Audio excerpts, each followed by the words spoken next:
All right, welcome into the Aftershock. Jamon Moore here with Alex Morgan and Robert Jonas. Guys, interesting game tonight. The Earthquakes were on the front foot for a lot of it, particularly for the first part of the second half, which I know, Alex, you've had a lot of concerns with. Unfortunately, couldn't find the back of the net for a second goal. They tie 1-1. They slide into the playoffs, into that final spot, or maybe not playoffs. Maybe we should say wild card game, play-in game, because I know some people have an issue with calling it playoffs. But be that as it may, we can have that debate later if we like. Be that as it may, they're in. They get to play at least one more game now in Kansas City. Robert, you're going to go to Alex first. You go first tonight. What are your thoughts on what you saw tonight? I really do. I'll just say this: I was on a bit of pins and needles for that whole second half. At the point with the way the other scores were going, and they score 1-1 here at PayPal Park. If the Earthquakes had scored, they're going to be hosting a playoff game. If they don't score, they're going to be going off to Kansas City. And if they concede, they're out of the playoffs altogether. So, all three scenarios were live throughout the entirety of that second half, regardless of what was happening around the league, because those other results were sort of done and dusted at that point. And I just want to say, I appreciate that the Quakes were going for it. I appreciate that they were going for a win, that they were on the front foot, that they had scoring opportunities. I haven't seen the numbers, but I imagine XG was like 20-1 at some point. And they didn't get the goal. Jeremy Abobasi misses a shot he could have had. Rodriguez had an incredible header that didn't go in. But they didn't just kind of settle into the game and let it sort of come at them. They took charge of the game. And while it was a draw, I think this does come down to a top 10 moment of mediocrity in Quakes history on the successful side of things. It did take the stadium PA to let everyone know the Quakes had made the playoffs, because no one knew what to do at the final whistle. But we have some postseason soccer to go over. And since MLS Communications is calling it a playoffs game, I guess I'm going to go with the official folks. And, we're not going to cheapen it in any way. Like, the Earthquakes are in the playoffs. Only the third time since PayPal Park has opened. And that is an accomplishment in Luchi Gonzalez's first year. That is a lot. I didn't leave anything for you, Alex. All right, Alex, I've switched the names over to you, and I'm not even going to step into the frame here. Take it away. I have to say, I think this is the best draw in the history of the San Jose Earthquakes franchise. I can't think of a tie that has had bigger implications for this team. There was so much.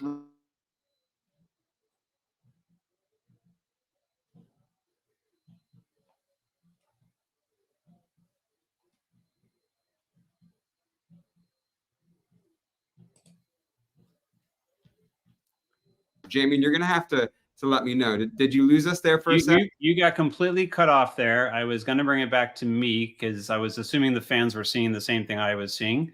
But let's give it another shot. Jamie, I was on a roll. That was the back up 15 seconds, Alex. Just and just Robert do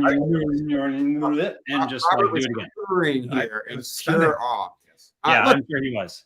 I'll say it again from the beginning. That was the best draw in San Jose Earthquakes history. There was a lot riding on this game. And even though they didn't secure a home playoff spot, they didn't get the win like they were aiming for. They were pushing for that all the way till the very end. It was unclear to me that they knew they were in with a draw because of the way that Rodriguez was bombing forward in those last 15 minutes, because of the substitutions that Luchi was making. They were going for it. I respect that. And even to get a draw and secure a spot in the playing game against Sporting Kansas City is huge, because it's only the third time they've made the playoffs since 2014, in the last decade now. And there was so much riding on this. This is Luchi Gonzalez's first season. This is Chris Leach's second season in charge. This felt like a huge litmus test for this organization and for this sort of new set of people running the club, and for them to pass this test and to kind of be able to successfully hurdle this one is really important for the success of this organization, I think. Yeah, we're going to get to some of the fan comments, because I think there's definitely a lot of feedback from the fans that they felt like they were playing for a draw. And I disagree with that. I do feel in the second half that, they were going for it, but they were dealing with a number of factors. You're dealing with some jet lag players coming back from international break. You're dealing with, some, maybe hangover from last week's friendly game. You've got a couple yellow cards that you're dealing with Espinoza and also with Shakiris from the first half.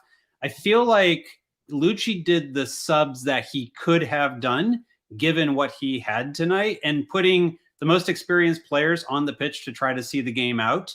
And they responded well when they came on. The Earthquakes had the pressure for the next 10 to 15 minutes of the game.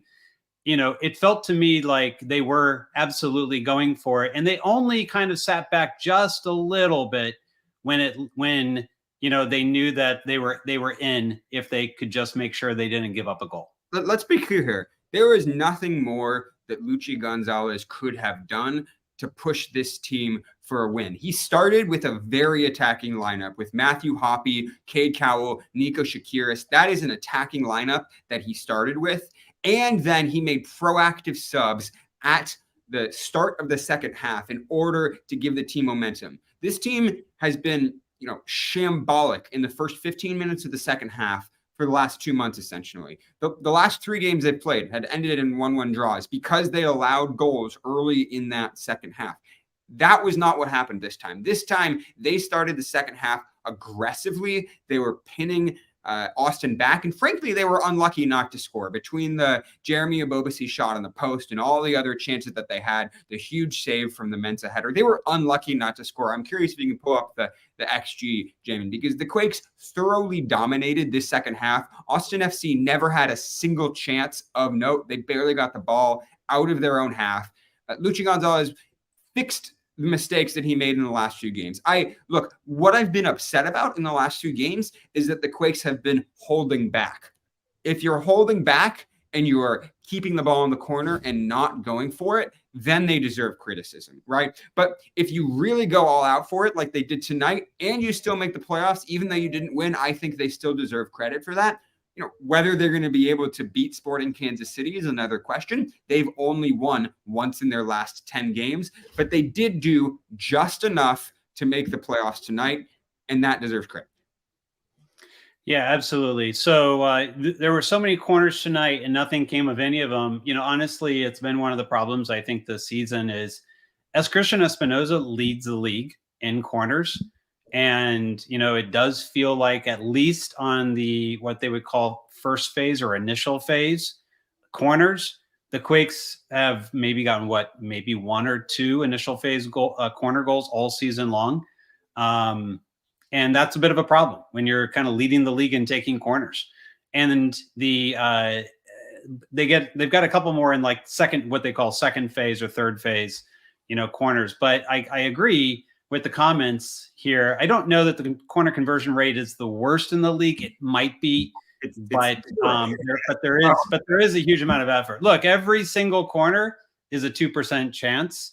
You would think that means with 50 of them, they should get a goal, but it's not actually the way it works. It just means the probabilities, are at their highest. They should have gotten a goal from a corner tonight with the Jonathan Mensah header. I actually thought that their set piece service tonight into the box was the best it's been. It felt like they had good runs on every corner, and they were able actually to get decent chances from those set pieces. So I'm not concerned about the corners. I think, quite frankly, the Quakes were just unlucky in front of goal tonight. I mean, you see the stats: 17 shots to 3 shots. They had chances. It was just a couple of key Austin saves and that one shot off the post that was the difference tonight.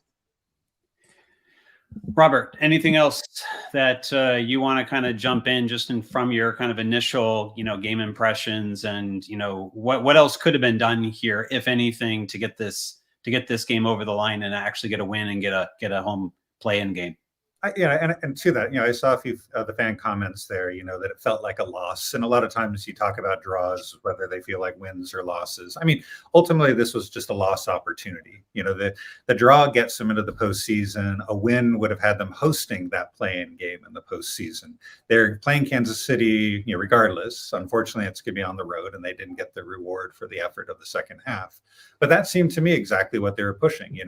It was still a case of win and you're guaranteed to be in there. And in this case, the win would have guaranteed them that home game.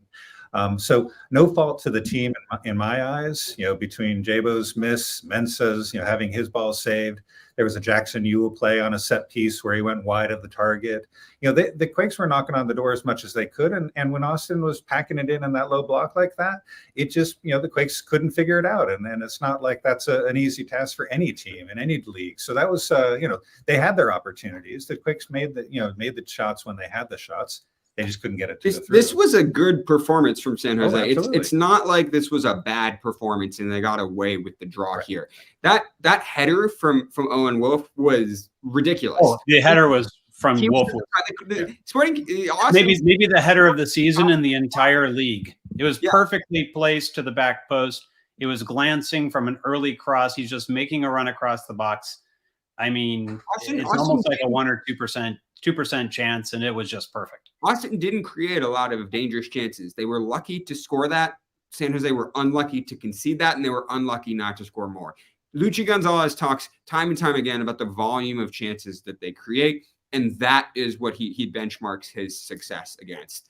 And when the Quakes are not getting good results, I tend to be skeptical of that analysis because I think they can sometimes create a decent volume of half chances. But tonight, they created a lot of quality volume chances. They were dominant. They pinned Austin back into their own half for the entire second half. This was a solid performance from San Jose, one of their more convincing performances in the last 2 months. If you want to talk about all the disappointments that the San Jose have had this season, look back at the Dallas game last weekend, look back at the Nashville game where they weren't pushing from the get-go. This is not the game to complain about. The last 2 months since Leagues Cup has been bad. They've won. There's been plenty to complain about the other draws. Yeah, it has been awful, quite frankly, and I think Luchi Gonzalez really needs to seriously look back at it and think about what went wrong. I think he's trying oftentimes to play a type of soccer that doesn't fit the players that he has, and I think for next season that this 2 month stretch, he's going to really need to pick apart, determine, how he wants to move forward. That's not tonight's game. Tonight's game was a good performance from San Jose. And on the basis of this, I think they deserved a spot in the play-ins. Did they emphatically claim it? No, but they didn't deserve to get knocked out with this one. All right. Looks like we are going to Luchi.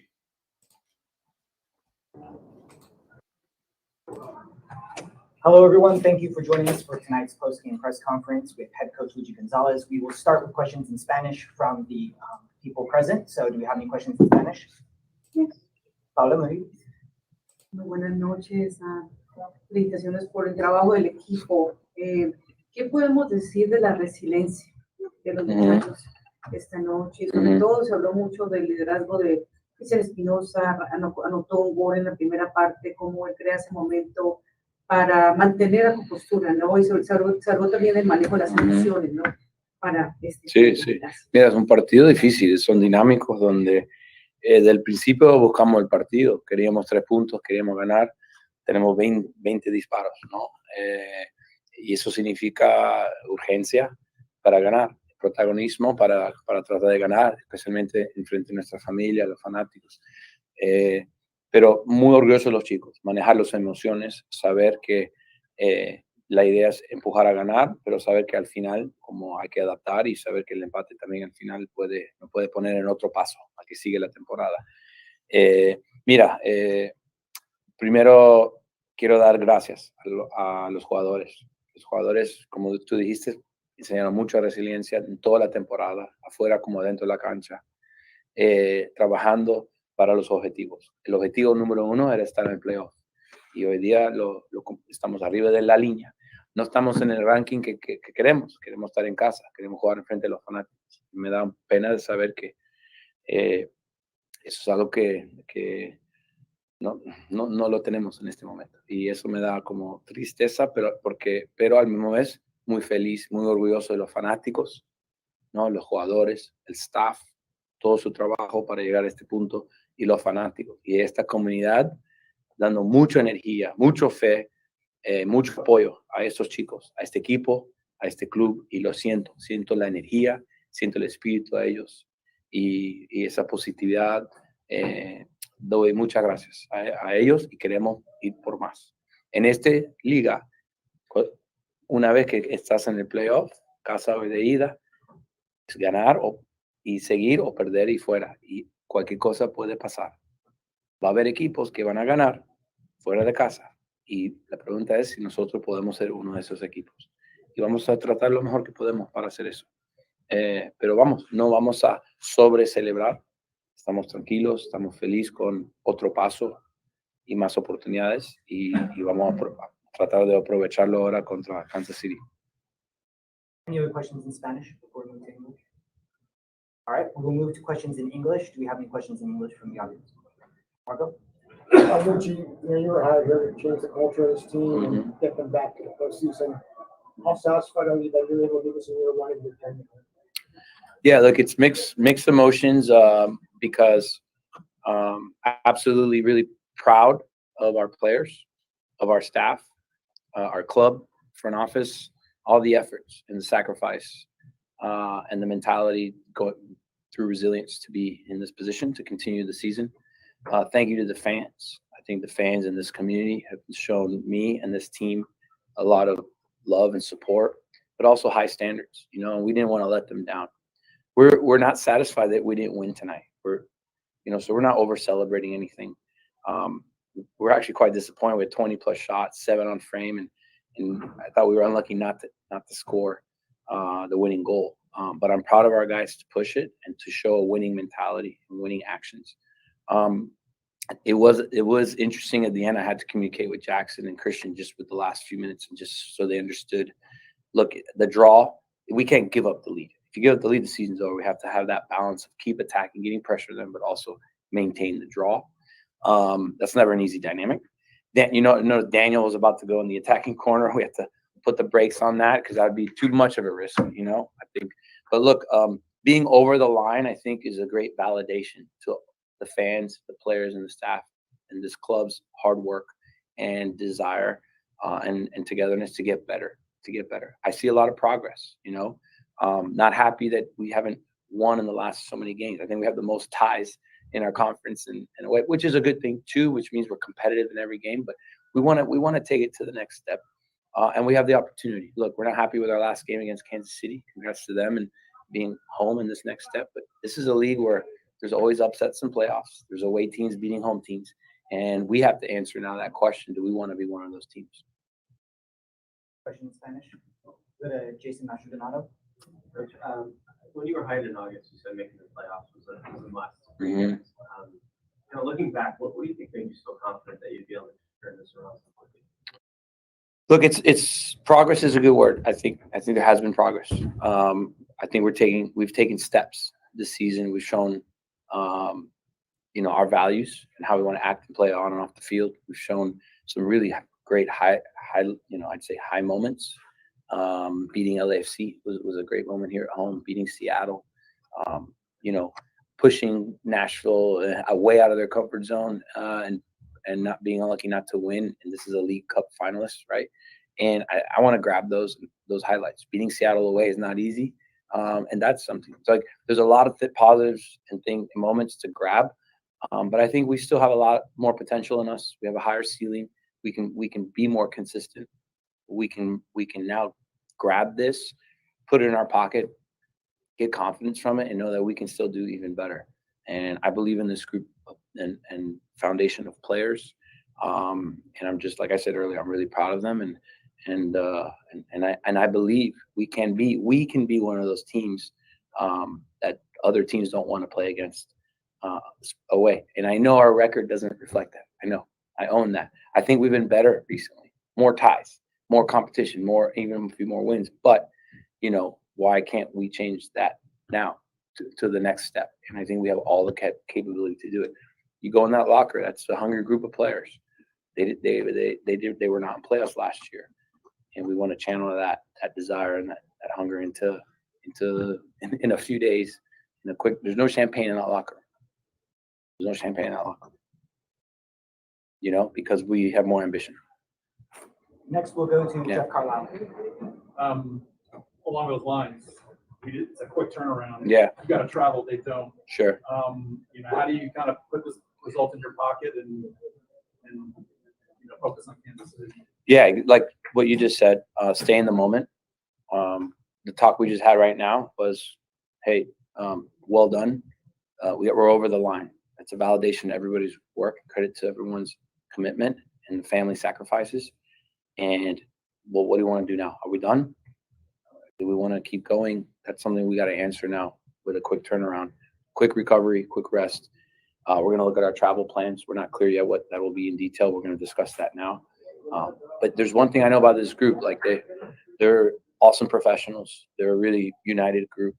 And I'm hopeful that we're going to have a quick recovery. And I mean, Kansas City played the exact same time as us. So yeah, we have some travel, but it's not too bad of a flight. We don't have a lot of time to overthink or, like I said, nothing to celebrate.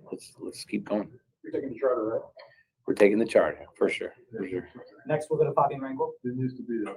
Yeah, exactly. Yeah, it's true. Boys, guys are spoiled now. We don't have to wait in security anymore. So, Lucci, Christian Espinosa this season, the whole season's finally come to an end. Mm-hmm. How important has that player or Christian been for Lucci Gonzalez, San Jose Earthquakes? Yeah, I mean, before the season started, even talking to him on the phone, seeing him in the training clips that I had and the game clips that I had, just so impressed with his mentality. This is a guy that leads by example. He's an amazing human being, a father, a husband, teammate. So it starts with a human being. He brings intensity and energy every single training. He's relentless in training. And so you see that in the games. And he's an amazing player to coach. One of the best, if not the best, mentalities I've ever coached. And as a head or assistant. And for me, he's been key in where we are today. And he's got to continue to be key in where we want to be tomorrow. I mean, re-signing him was huge. It's huge. That was a good process, an open, honest process. And we're so lucky to have him for future seasons. Next, we'll go to Kevin Nguyen. Hoppy came in here to San Jose looking for a jolt in his career, Mm-hmm. and you've been trusting him in a big spot down the stretch. Can you talk about what you're asking of him and how he's responding to that call? Look, Matthew, he had his opportunities in Europe, right? He has his experience in Bundesliga as a really young player. He got opportunities there, and then he moved around a little bit. It was hard for him to find consistency, and we talked about that. He's been tracked here in the club for almost a year and a half. So, having this moment in the summer, it happened pretty quickly, but it was a pretty open conversation about, look, we have a good team, Hoppy. You're coming in to complement this team and to compete, and whatever happens. There was no guarantee of playing time or this or that or this role, that position. What I can guarantee him is coming in into a great locker room, great environment, a competitive environment, a togetherness environment. And can you help us get better? And I feel like he's done that. Do we have any other questions in person? Yes? Yeah, I'm sorry if I missed this earlier, but how do you sort of view this season? And I mean, making the playoffs, does that make it a success? Or now that your regular season is over, how do you sort of assess? Yeah, you're really late. I answered that, right? Can you get a recording? Can you get is this recorded? Yeah.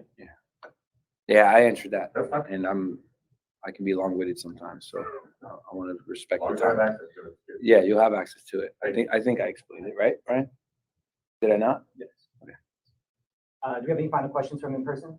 I just wanted to ask with KC, Mhm. what kind of challenges do they represent, and Mhm. how do you think you guys match up? Yeah, look, they had health issues early in the season with guys, Pulido and Kinda not at their full health. And then when those guys are healthy, they're a good team, And I mean, they're a good team without them, but they weren't getting those results early in the season, and they have been and rolling them over. So it's a very good team. They're very well coached. They keep the ball. They attack you with numbers. They can press, and they have a supportive environment, an intense environment with their home fans in that stadium. So this is going to be a battle. But it's also one that we're not afraid of, And again, we were not happy with our last performance there, and we're thankful we get another opportunity to change the outcome this time. Lucha, you've spoken about kind of leading up to this week about Austin FC and how, you know, you used their roller coaster last 2 years as an example of how hard MLS can be.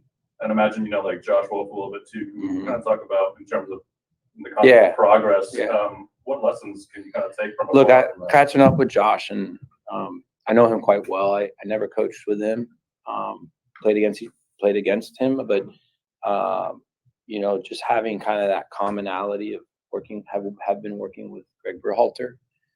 He worked quite a bit more years than I did, but similar experience in learning the game model, learning about culture, about leadership, Greg.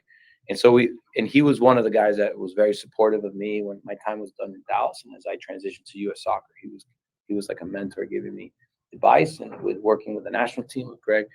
And then, and even when I got the opportunity here in San Jose, he was supportive. So he's a friend, he's a colleague, he's a competitive, you know, but we compete, and that's, you know, but, you know, they had a great season last year competing in the Western Conference Final.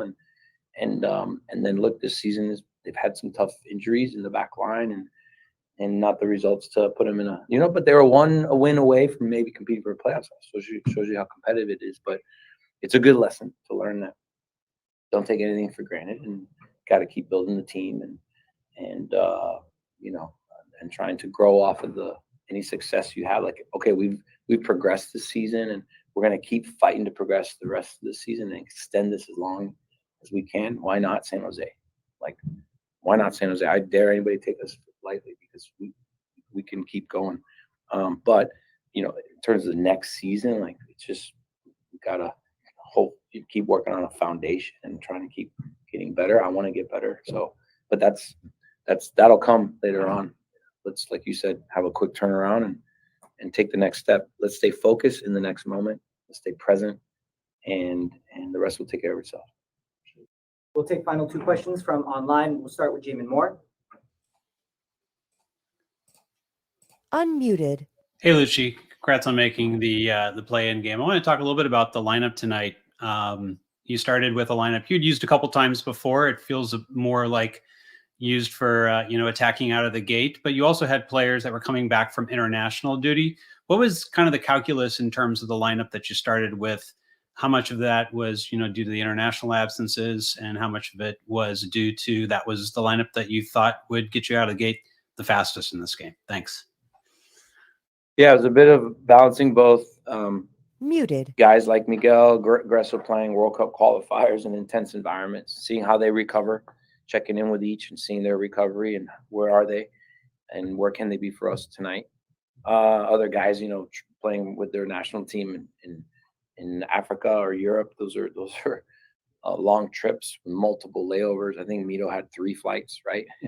and Acapo as well. And Acapo as well. So those are not easy to recover from, but good communication with their federations, their staff, and with those players, I think, helped us try to get the best out of them when they reintegrate. And yeah, look, we put a lineup that we thought was just the next step to get the result, push to win the game and to close the game the way we need to. And, you know, I'm really proud of Nico, a young player that has so much courage to get on the ball and drive the game forward. And, you know, you've seen him mature a lot this year in terms of his defensive positioning, his fight. He's winning, he's recovering balls consistently, and he's proving he's going to have a great career, continue to get better in the midfield. And then, you know, like we mentioned earlier, Hoppy having the ability to play between lines, but also running behind, run in the box, and be a threat, combine, shoot. He's always looking to shoot. So yeah, we try to find the right balance there of those things. And but I'm happy with the way we started. Look, we made 3 subs, right, in the 55th, 56th minute. And those guys were pushing the game. And then the 3 guys that came in pushed the game with energy. And I thought we showed good consistency to into the next moment and we still continue to create good chances. So that makes me happy as a coach to see that. We will take a final question from Alex Morgan. Hey, Lucci, upstairs with Robert. Sorry we're not able to join you down there. We're doing the Aftershock right now. I want to ask about those changes at halftime and the way that you guys started the second half, because that 15 minutes on the other half of the break has been pretty rough for the team in the last few months. But it felt different tonight, like you guys were going out and pushing the tempo right from the start of the second half. So I want to ask, how did that come together, and then why you made the decision to go with the early subs earlier than you usually do, and then also over the course of the second half, how you were feeding them information about what the situation was vis-a-vis the playoffs. Yeah, we were intentional. We did notice a few second half moments between minute 50 and 57, 58 that there were just key moments where maybe we lost focus, or we gave up a goal, or we didn't have the same collective energy, just because it was what we've observed. So we talked about that intentionally at half, like right after halftime. You're on the field or off the field, or coming into the game, like just leave it all on the field, right? Like that's what we need you to do. Sacrifice your body, your energy, your individual glory for the team, and that's how we're going to do something as a team and continue the season. And I felt they responded to that challenge very well tonight, and based on your observation. And so the second part of your question, Alex, was about the information, right? The communication of the situation. Look, when we were having dialogue with staff, and then we have our staff who's upstairs in the panoramic view giving us tactical information, they're also giving us updates on the scores. And so once we got to minute about 80, we needed to find the right balance of, hey, we still want to win this game. We need to still get pressure on them. We want to attack and play in their half and put balls in the box and commit numbers in the box. At the same time, we can't overdo it or open ourselves up, because Austin at any moment can hurt you in transit. They made some subs. They got some fresh legs. And so we could not give up the lead. So we communicate that with Jackson, Christian, and Jonah, who were kind of close to me on that side when there was a quick injury with Austin, and then they spread it out to the team. And everybody knew very clearly, I think with the exception of maybe Daniel knowing the situation, because he went to go attack on a corner, but eventually we got the right information to him and we found the balance. Thank you, everyone. We are concluding. Head coach Luchi Gonzalez, and we will be back with forward Christian Espinosa. Thank you, guys. Thanks for your coverage.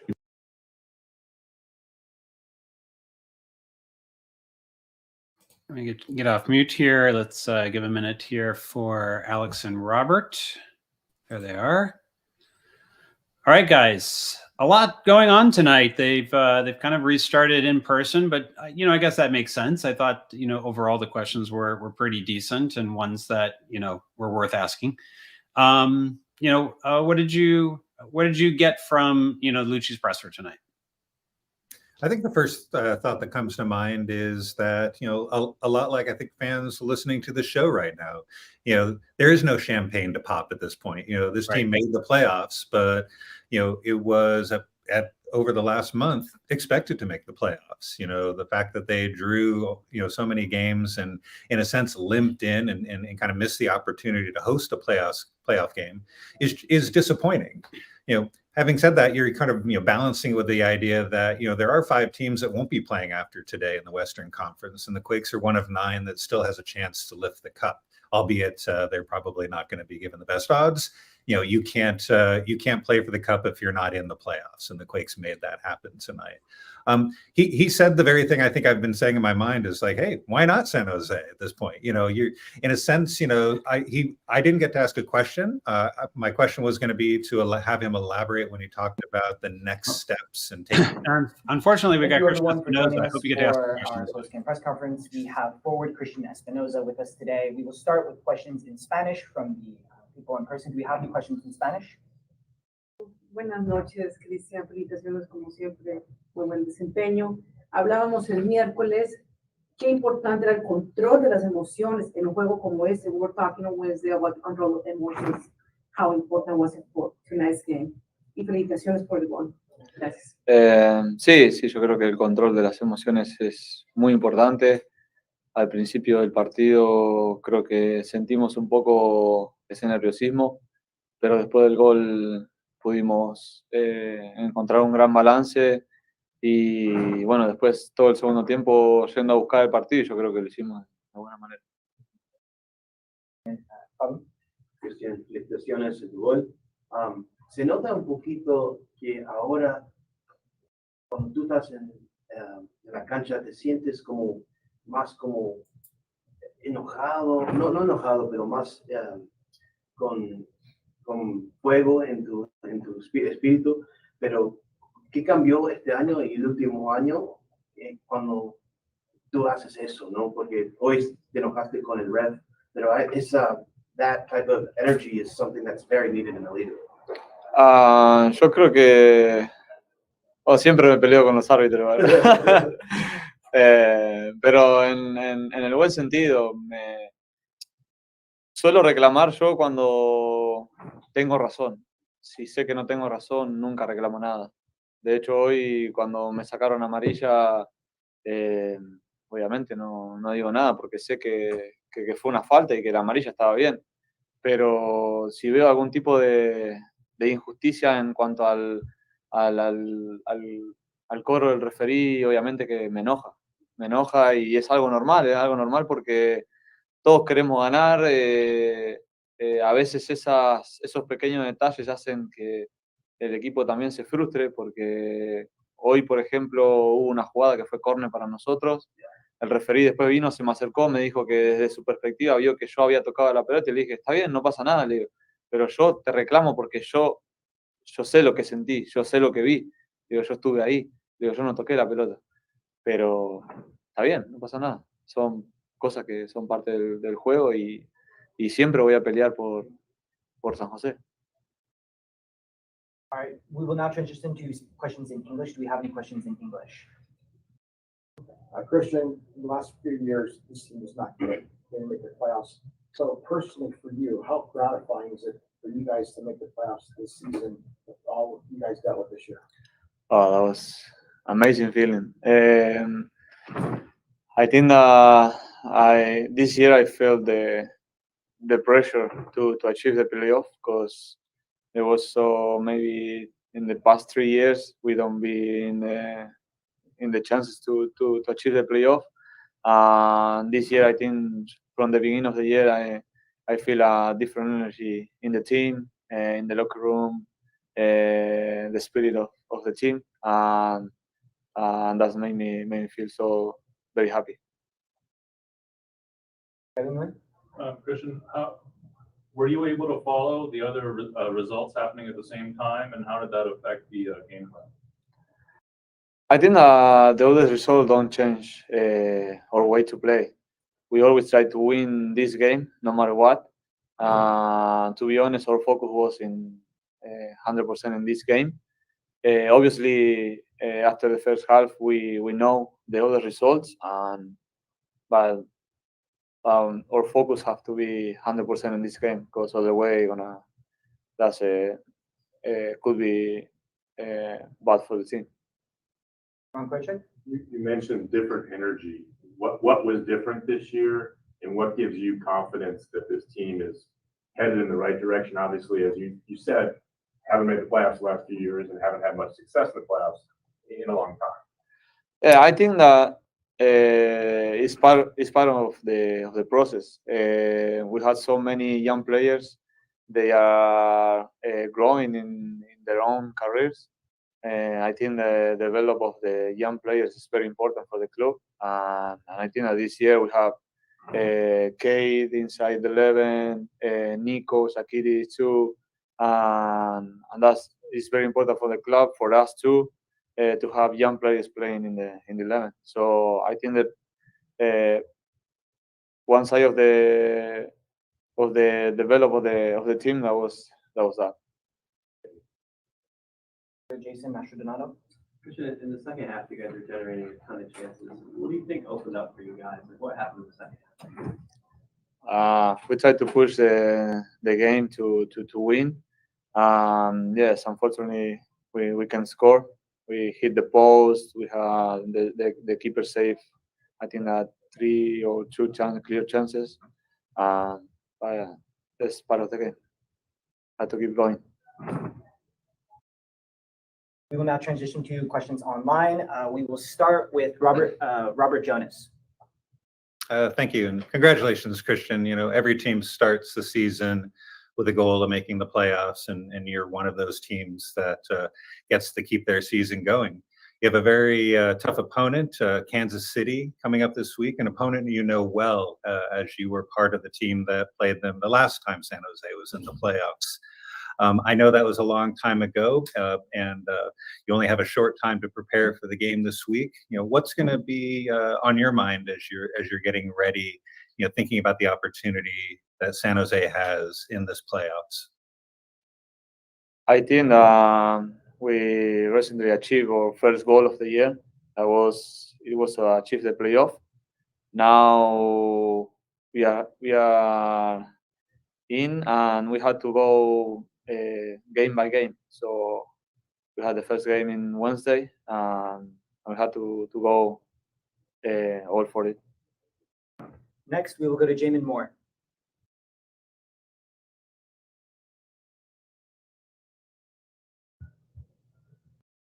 Hello, Jim. Can you hear us? Unmuted. All right, we will come back to Jamon Moore. And sorry, I was having trouble unmuting there. Hey, Christian. Congrats on making the play-in game. As someone else mentioned, Sporting Kansas City is a team that you're familiar with in the playoffs. You went there a couple years ago and lost in penalties. You, as a player, you had an assist in that game, I recall. How do you think you as a player have changed and grown since your time in MLS over that period of time since that game in 2020? 3 years later, certainly coming off your best season as an Earthquake, but what do you think is like the changes in Christian Espinoza, the person? Thank you. I think so many changes. In the past 3 years, we had Matias as a head coach. He has his way to play, and I think last year that was a weird year for us, a tough year for us, because when Matias left, we had almost entire season with almost no coach. Was taken care by and Lucci comes, and with new ideas. This year we start with so many new things. I think the club is in the position that they want to grow, and we are ready for this playoff. Thank you, everyone, for joining tonight's post-game press conference. Thank you, guys.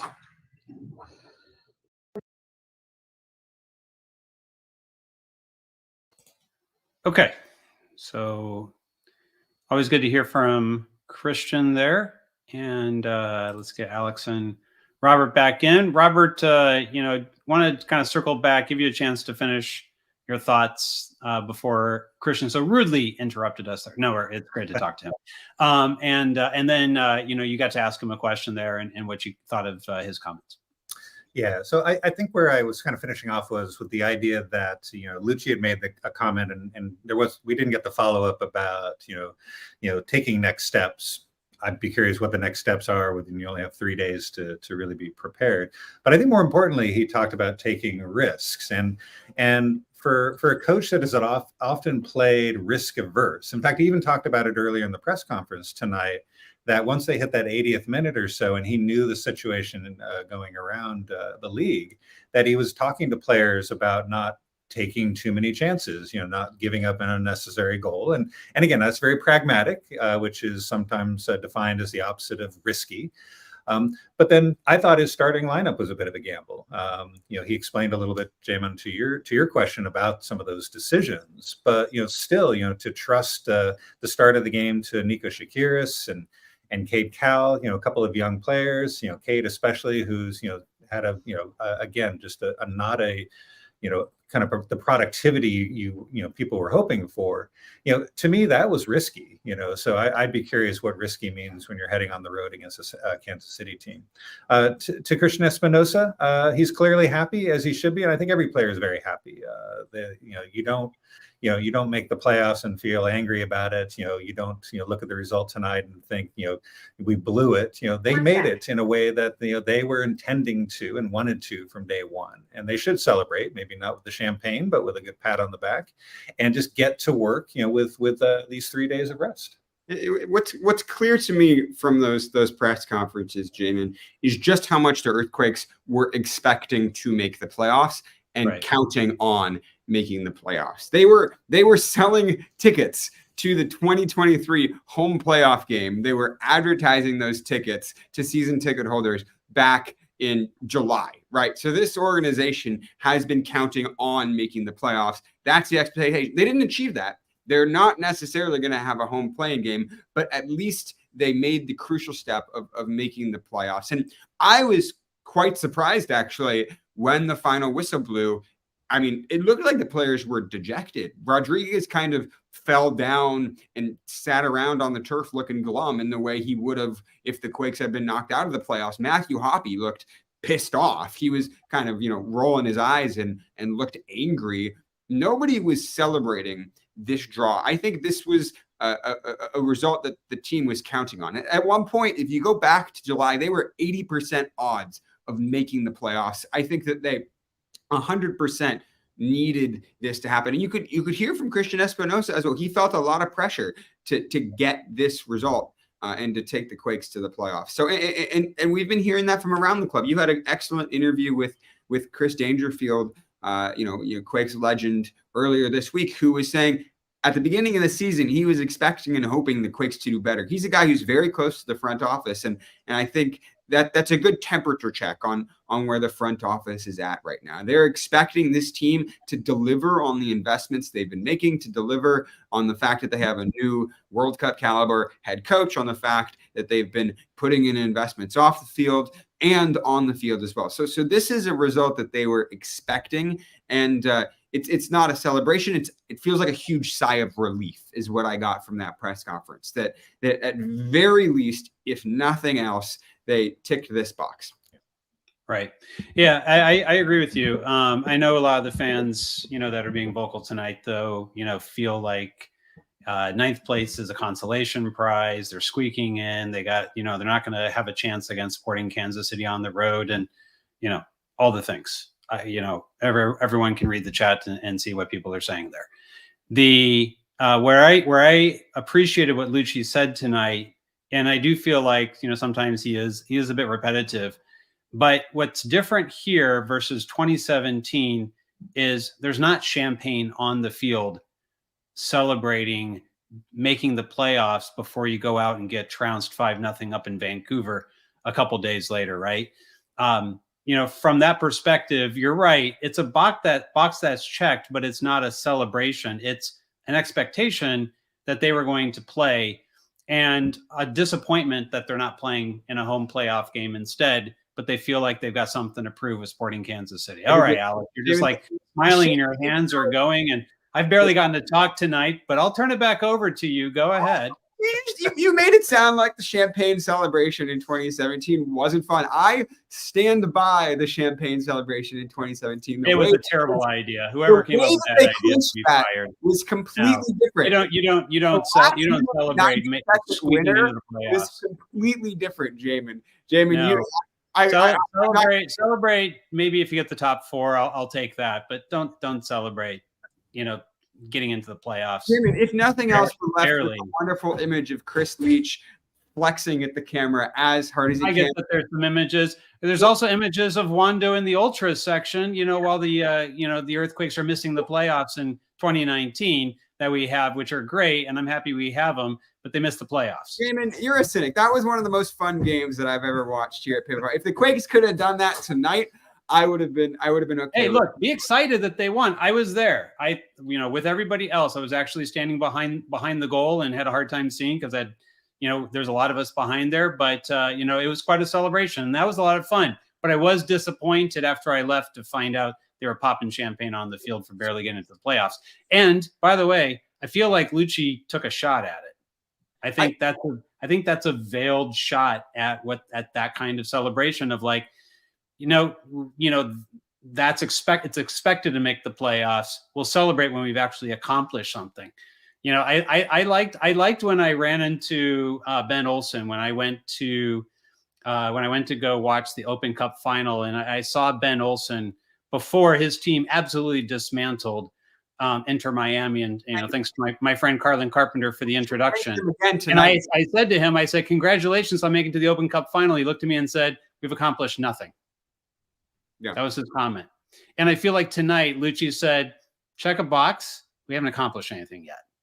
I will say, I am curious how Lucci does eventually celebrate, if the Quakes eventually, accomplish something. With Chris Leach, it was kind of the guttural flex. It was very aggressive. It was champagne everywhere. With Matias Almeida, he was a little more low key. He went with the cool cigar he was gathering after they made the 2020 playoffs with his coaching crew in the center field, smoking some nice cigars. I don't know what Luchi Gonzalez's style is. If they win in Sporting Kansas City, come back here and win again. I'm curious what his kind of. Win in Sporting Kansas City, come back here and take out the first seed. Someone's going to be celebrating something. Are you okay with an accomplishment?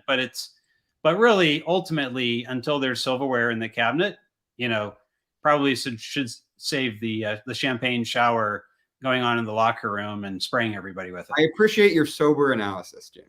All right. Yes, I'm not drinking, by the way. I am sober. I'm not sure everybody in this chat is sober. Well, so my question is, we had patrons on the patron Slack who saying they had a beer ready if the Earthquakes won. Ben's right. Ben's made a lot of comments tonight, and I got on him for making a lot of comments. But he's right. Don't celebrate till you've won it all. Yeah.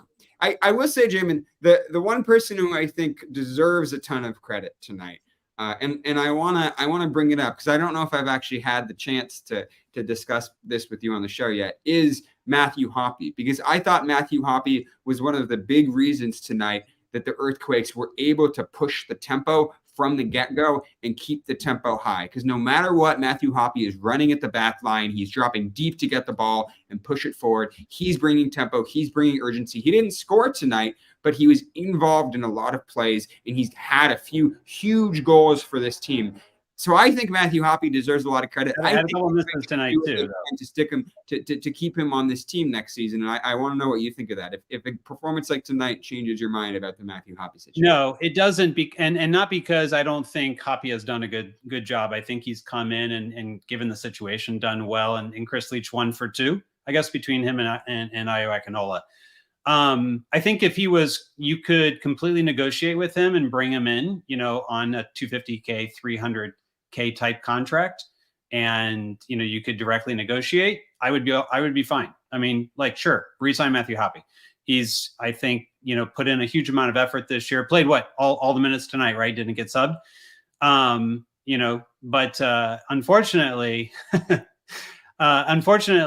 with Hoppe, that contract with Middlesbrough, I think that what's going to end up happening is you can get Hoppe or you can get Rodriguez.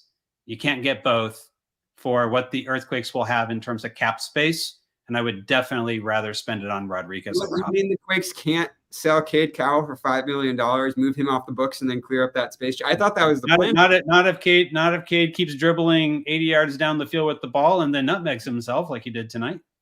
Look, I think that no one's going to pay $5 million for that. If there are two players who are going off the books next season, who the Quakes should work to get back, it's Rodriguez and Matthew Hoppe, in that order for me. And I think the Earthquakes should do what they can. If that means moving Ben Ciakanovic and Cade Cowell and Jamir Montero and a bunch of other players, I think they should do that. And I think they should accept that this year, with what they achieved tonight, is a good baseline. I think going from the bottom of the Western Conference last year, bottom of MLS, to a playoff spot is a good, solid foundation. And if that's truly how Luchi Gonzalez feels, that this is not a champagne-worthy achievement, then he needs to act accordingly. And he needs to understand that he doesn't have the right players right now in order to play the way he wants, that the Quakes don't. I don't think he does.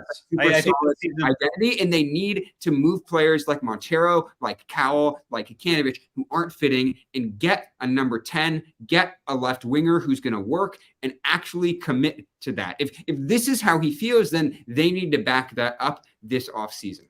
Yeah, absolutely. This is the offseason they need to invest in the attack. And I think last season was all about the defense. And I think if it wasn't for what they had to do once Nathan got injured, they would have had more money for attacking talent that they could have used mid-season, but then that money wasn't there because they had to make that move. Calvin says also depends on how much they want for him. I just want to clarify one thing. The amount that the Earthquakes would have to pay is already written in the loan agreement, because that's the way MLS writes contracts. So we don't know what that amount is. So it's, how much they want for him has already known. They may or may not be able to renegotiate and extend the loan or something like that. We'd have to probably ask that question. Do we have enough in the QE patron funds to help fund that? Not quite yet, but maybe if fans will help us get to 1,000, 1,000 subscribers, we can start to have another revenue fund. So definitely like and subscribe to the videos, but definitely subscribe more than anything else, so we can get to 1,000, and maybe there'll be some additional revenue, and we can start to use some of that, Alex. Yeah, I love that we're already having the post mortem on the season, and the weeks of the game on Wednesday. It's not over yet. Yeah, you might have heard of that. Okay, sure, the regular season's over, but okay, but what odds do the Quakes have of winning, right? Okay, so to that point, I understand that, there's no champagne celebration, and there shouldn't be. You pop champagne when you win the Shield, you pop champagne when you win MLS Cup and US Open Cup, and if there are other cups, Heritage Cup maybe. But this team is in a position where they might not be in the top half of the overall table, clearly not, coming in at 9th in the West and barely making the playoffs. But they're in the playoffs. I mean, short of embarrassing themselves like the team did in 2017 when they played Vancouver, if they can put a performance against Kansas City like they did in 2020, a Kansas City team that was number 1 in the West at the time and playing with some of those same players and in that front of that home crowd, if the Quakes can go in there and make it competitive, it's going to be, it'll be something to hang a hat on. There aren't that many postseason appearances that you can look at as a Quakes fan and have any positive memories about at this point. So there's an opportunity to maybe make some good memories on Wednesday night, and I'm looking forward to that. I'll talk about Cade's contract and how much money they didn't get for him because they wouldn't sell him after the loss that eliminates them. But I really do think we shouldn't ignore the fact that this team is still playing. So here's my concern. I 100% agree with all that. I think that it's the playoffs now and it's a new lease of life for the Quakes. My concern is that they've been really bad for the last 2 months. They've won 1 game in the last 2 months out of their last 10 games. They're good at drawing, but I don't think the draw gets you much in Sporting Kansas City when you up against Tim Melia, the best penalty saver in Major League Soccer. They need to figure out how to win. And I don't know if they have that in them right now, if they know how to do that.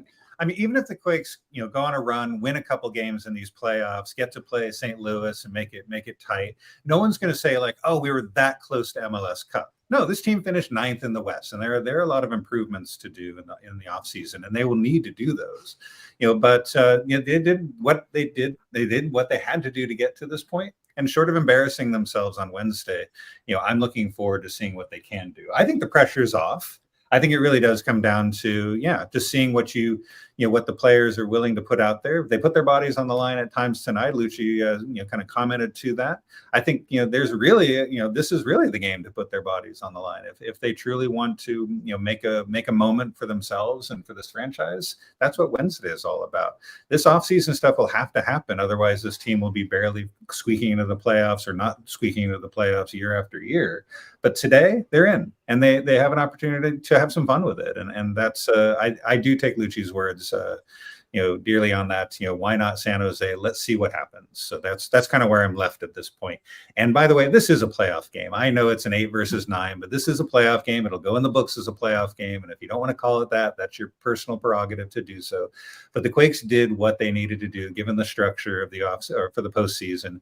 And now they have an opportunity to play where other teams don't. So I look forward to that. I'm not popping champagne either. I think it's a great accomplishment to tick that box in a way that they haven't been able to tick the box of late, but that was exactly what they set out to do, and they did it. Yeah, the answer, Marcelo, is yes. It is a single game elimination game. After that, it goes to best of 3, I believe, for 2 rounds, and then after that, it goes back to single elimination again for just 1 round. Yeah, just 1 round. Just wondering. Okay. The one thing I want to add in here, and I mentioned this before when there was we knew there was a possibility they could play Sporting Kansas City here, is I think that the Quakes' penchant for playing in close games now turns a little bit more in their favor. And what I mean by that is now in a situation where you're playing a lot of road games, you're going to have to do a lot of defending. You're going to not really have the opportunity to be the protagonist in a lot of these games. And so now it is going to be very important for the Quakes to defend well, to keep the game tight, nick a set piece, find, a Christian Espinoza moment of magic, Jibo gets a little bit hot, whatever the case is, maybe Benji can get not Benji, Hoppy can get one. Cade, maybe Benji can get one, who knows? So yeah, maybe someone steps up that you don't expect. But if you're 0-0 and you play good defense, now you go in, with Daniel as your keeper into a 50-50 situation. And yes, we know Tim Melia is very good in the playoffs. Everyone remembers what happened in 2020. But, I like my odds, with the current Quakes roster up against Tim Melia and Danielle. I think Danielle, should show well in a shootout situation, and I'd be very interested. And by the way, he's played in some high-profile shootout situations down in South America and in the Libertadores tournament down there and other situations. So, he does have some tournament experience. And look, it's been a mixed bag against Sporting Kansas City this season. Their 3-0 win against Sporting Kansas City in April was one of the best games the Quakes played all season. I think it was their biggest margin of victory. The 3-0 loss that they had just 2 months ago in Sporting Kansas City was one of their worst games of the season. So it's been a mixed bag. And as long as they can keep it a close game, they have a shot. Yeah, and I actually disagree with Ben's statement. There's a lot of good penalty takers on this team. We know who is not, and that's Carlos Gruezo. Never let him take another penalty again. But no, the Quakes aren't winning on penalties. We can get that past. There's no point practicing, because the more you practice, the more likely Tim Melia is to save your penalty. Yeah. And also, too, I think some of the international players that the Quakes have brought into the back line, I think Rodriguez is good on penalties. From what I know, Acapo and Trauco are both good on penalties. And of course, you're going to have Christian Espinoza. Jackson can take one, so can Jibo. There's a lot of players in this team who actually have penalty experience and know how to do it. So do we have 5 solid takers? Yeah, absolutely. I think the team does definitely have 5 solid takers. They're not going to tell us who they are, because they certainly want to have a surprise, so they step up and have to get in that situation. But yeah, I think there's definitely 5 solid takers, just not Gruezo. I think we can agree on that. All right, guys. Well, we are just a little bit over an hour. We know a lot of fans are traveling back from the game. We hope that you are entertained by the commentary tonight and by what you've heard on the press conference. Certainly, we will have an Aftershock post-game show for you on Wednesday. Now that we know a location, we will see if anyone can make it out there with work and everything and costs and everything else. But we'll take a look, and maybe somebody will be at the game from the Aftershock. But we will have a show for you, absolutely. I know Philip Leyva, by the way, got a chance to chat with him, and he apologizes to everyone. He hasn't been able to be available due to his schedule, but he is optimistic that he can join us on Wednesday as well. So it'd be great to have Phil Leyva hopefully back and be able to give you a nice full crew for a post-playoff game. And now if people are going to make it in the chat, let us know if people are going to be there. That let us know if you're going to be there. And certainly if we got people in the chat in the Quakes Epicenter Slack, let us know if you are planning to make that trip or not. And how could our wonderful audience help support our travel out to Sporting? Well, that would be great. So, one of the things that we were on track to do, we were heading toward 200 a little bit, is we have a Patreon. So let me pull that up here, because apparently now you have issues with some of these Patreon links on X Twitter, which is great. Thank you, Elon. QuakesEpicenter.com/Patreon. You might have to go directly there rather than try to click out of it in social media. But QuakesEpicenter.com Patreon, $2 a month gets you in. You like us, We'll probably have some off-season content. We do every off-season. Collins season is starting up, and this is the time where he starts to get hot and starts to have some of his content talking about, roster moves and everything else. And, it's a great opportunity and time to be able to get some additional articles from us. During the season, we use the show more than we do articles. And also, for $5, you can get into our Slack chat. You can get into our Slack. We've got the game chat going on. It was popping tonight, as it always is. But of course, people very, very nervous for a game like tonight. And I'm sure on Wednesday will be no different. There is a 7-day trial. So if you want to try out the service, sign up for the 7-day trial. Anae and I will do our best to try to track anyone signing up to see if we can get you added to the Slack at least before the game, so that you can come in, hang out with us. You get to try it for 7 days. If you like it, you can stick around for $5 a month. And if you really, really like us, $15 a month is our top tier. For an away game, the patron Slack is the best place It is the best way to be for away games. That place will be popping on Wednesday night. So if you want to take advantage of the free 7-day trial just to check it out, there are 100 plus, 128, sometimes crazy, but most of the time wonderful and amazing Quakes fans in there who we share these matches with. So please Absolutely. join us. A lot of fun on that. Absolutely. Home games can be challenging because some people are watching on TV, some people are live, and so there's always the how far ahead is the live from the Apple TV. But the great thing about away games is that pretty much everybody in there is watching along with you, and so we can all react together and comment in a very natural way. So that'll be a great opportunity again on Wednesday. Alex, Robert, pitch it over to you guys. Final thoughts from PayPal. Anything you saw tactically, anything else that you want to add in? We didn't really get into that, but or you want to just look ahead to Wednesday and talk about that? Final thoughts, opportunity for the night. If the Quakes, play with the urgency that they did tonight on Wednesday, I think that they'll be well set. I think that they came out with a strong starting lineup that played well. Nico Shakiris hasn't had a ton of starts in which he's looked great. He looked really, really solid tonight in that midfield, pushing the tempo. So did Matthew Hoppe. So did all of the players in the starting lineup. This was a good team performance, and regardless of the results, I think it's a good way to take the next step into the playoffs. And I know there's been a lot of disappointment in the comment section tonight, but if I'm thinking back 2 to 3 years from now, I'm going to remember the fact that the Quakes made the playoffs. I'm not going to remember exactly how it happened. I'm going to remember the fact that they have a play-in game, that there will be an extra postseason game that we all get to watch, 3-4 days from now. That's what I'm going to remember. The details get lost in the history, but the fact that they made the playoffs is what's important and is something they can hang their hat on. And going to Kansas City isn't the worst place to be. Who knows? Maybe Travis Kelce and Taylor Swift will make the Quakes game their next date. That would be fantastic. I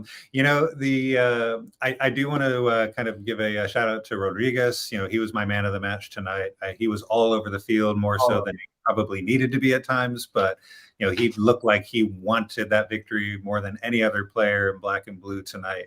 And if he and can kind of spread that energy to his teammates and they can go into Kansas City and not play scared, then I think, they can do some damage. And Kansas City, had a rough season and they're playing much better now, but they're not at the top of the league and they're not a team that, and it should be feared at this point.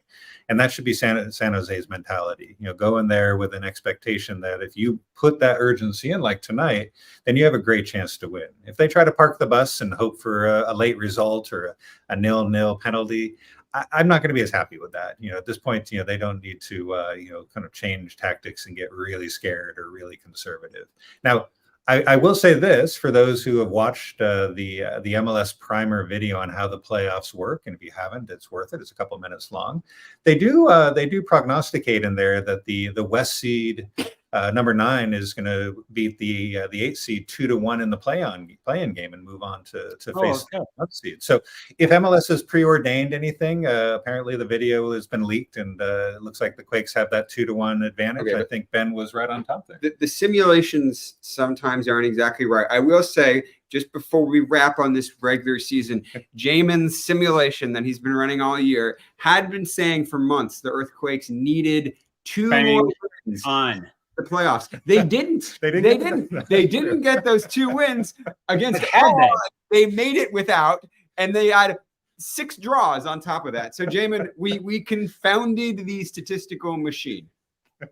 Yeah, we said, by the way, I'm just going to point this out. We said it was probably 3-4 months ago.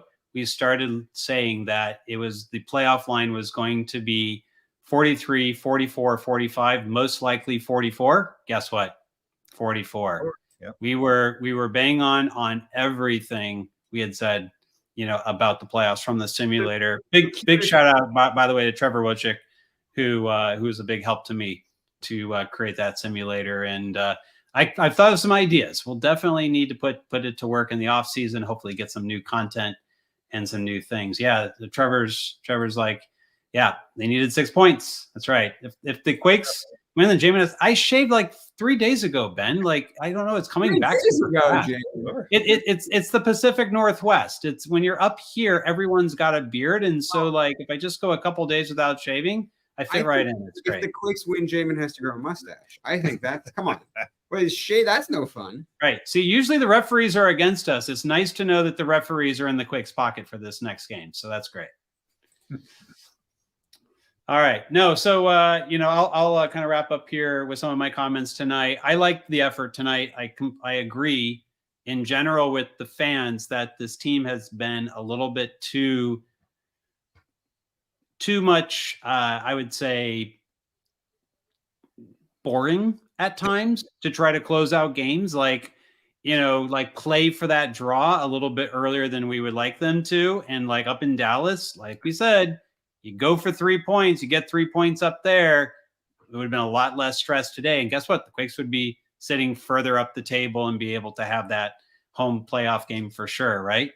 Unfortunately, kind of pushed it to today, and then you needed help from Houston against Portland. That said, absolutely, Portland deserved 10th place. I will hear nothing else. They had a horrible goal differential of -12. The last team to do something so bad to have -12 and make the playoffs was, oh, wait, the San Jose Earthquakes. So anyway, just to kind of point out, they absolutely deserve 10th, and I'm super happy that Portland, of any team, ended up there, even if that means you got to go into Kansas City and get a win. Yeah, Lindsay is asking if we've got expected beard.